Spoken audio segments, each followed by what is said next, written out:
Morning, guys. Welcome to Coffee Chat. Mm-hmm. Wow, I'll tell you what.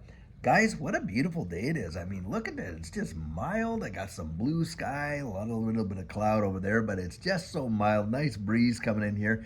Just about as good as yesterday. And boy, does it ever smell nice and clean. I don't know. I don't even think we got a rain last night, but boy, it is really looking good. Anyhow, get this. Now, was reading two articles today, and the first one is really mind bending. Nvidia is now the world's largest company, worth what, over $3.34 trillion now. Having said that, this is taking the place over Apple and Microsoft, so it's coming up there and beating it. And the thing is this, in the article was talking about just 8 years ago, the stock was literally valued at maybe 1% of what the corporate value is today. Nowhere near. And that just shows you how fast things can change. Now, I want to point something out here. Back in the 1970s, and I know that seems like it's going back a little ways, but even before, even a little after that, back 70s, 80s, no one in their right mind would have believed that you would have one or two companies that would literally be worth more than the entire value of the stock exchange. Not on your life. And Apple became the first when it hit that $1 trillion mark.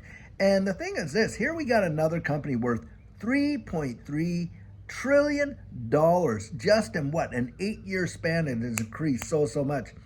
And yet, you got people in this digital asset space that just cannot wrap their mind around the fact that some of these ecosystems could be into the multiple trillions of dollars. And guys, that possibility is so real. And this is an absolute real world look case where we can look at and see just how massive some of these, companies and corporations could get. And in fact, I do believe that once we see the full adoption of this space, you're going to look at organizations like Ripple that will be worth in the multiple trillions of dollars. Absolutely, for sure. And in fact, I believe that this digital asset space and, of course, the AI space will create the world's first trillionaires. Absolutely zero doubt about at least the published trillionaires. How about we say it like that? Because I do think there are some families out there that are certainly worth trillions and trillions, I'll tell you right now. Wow. And guys, to me, this just shows the potential of what's coming down the road. Now, Nvidia got there because of the AI race. That's why. Because they are out there, they look, they're responsible for over 80% of the market when it comes to GPUs and these type of processors that AI requires and things like that. Absolutely phenomenal. And when you think about that, 80% of the world's market, you got that sewn up. That is phenomenal. So hey, congratulations to all the folks that have been investing in Nvidia over the number of years, because you've seen some amazing returns. But to me, guys, it just shows you where we're going in the future. And even today, when you're seeing prices like we are now, and people kind of like, well, this and that, and not, I mean, they are missing the boat as far as I'm concerned, and are literally going to be left in the dust.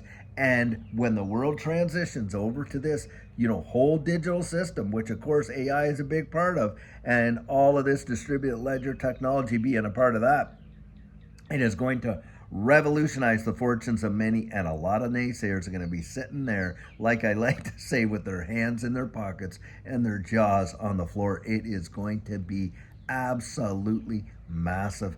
Guys, pay attention to what's happening out there. Now, I know a lot of people are not paying attention. Why are they not paying attention? Well, because they don't see how it affects them day to day.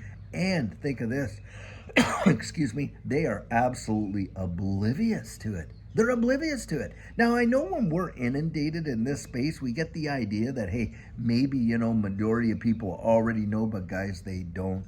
The majority of people are just struggling to make it, and it is absolutely wild. Now, having said that, reading a second article today, and boy, I'll tell you, this just says it all about the attitudes and the hearts of these bigwigs up there.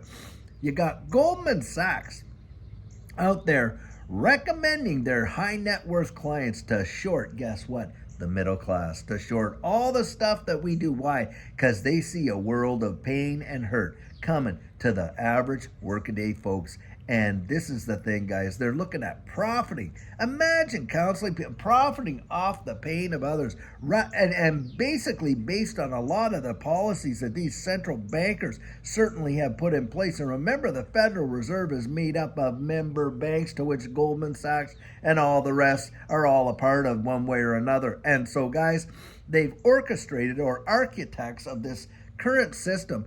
And why?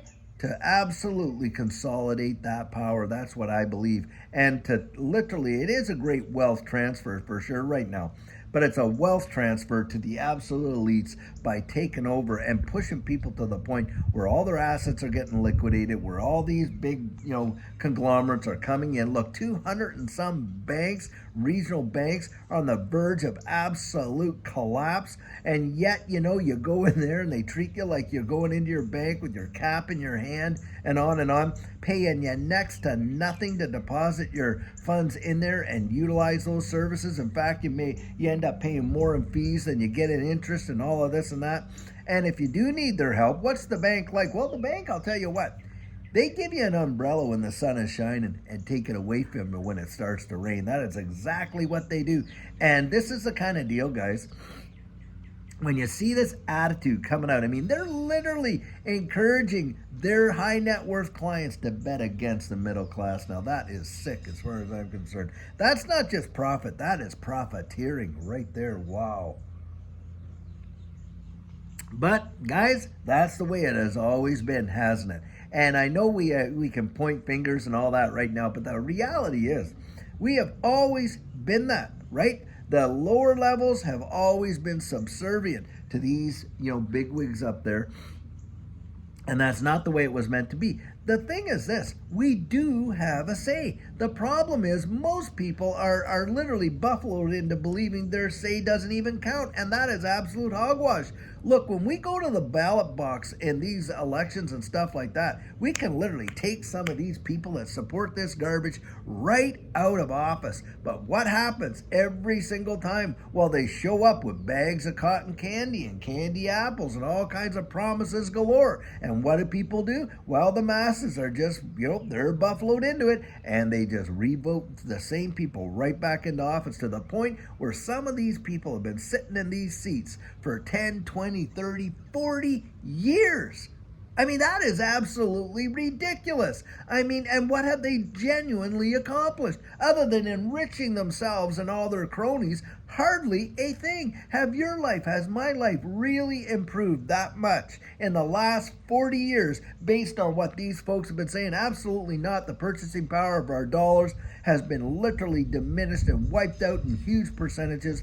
We're seeing, debt and stuff like that, that our children's children will never be able to pay and all that kind of stuff.